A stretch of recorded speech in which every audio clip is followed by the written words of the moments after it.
गणनायकाय गणदैवताय गणाध्यक्षाय धीमहि गुणशरीराय गुणमण्डिताय गुणेशानाय धीमहि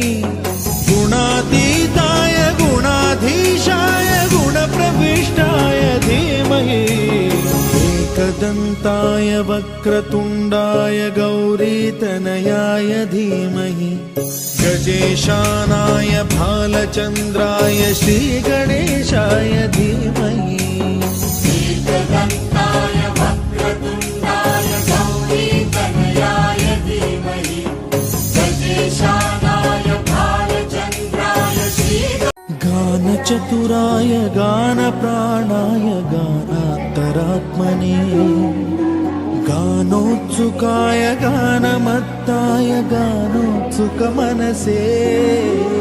गुरुपूजिताय गुरुदैवताय गुरुकुलस्थायिने गुरुविक्रमाय गुह्यप्रवराय गुरवे गुणगुरवे गुरुदैत्यकलक्षेत्रे गुरुधर्मसदाराध्याय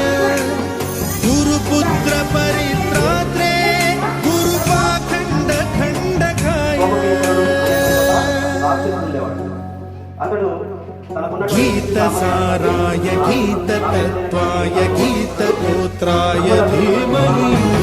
गूढगुल्फाय गन्धमत्ताय गोजयप्रदाय धीमहि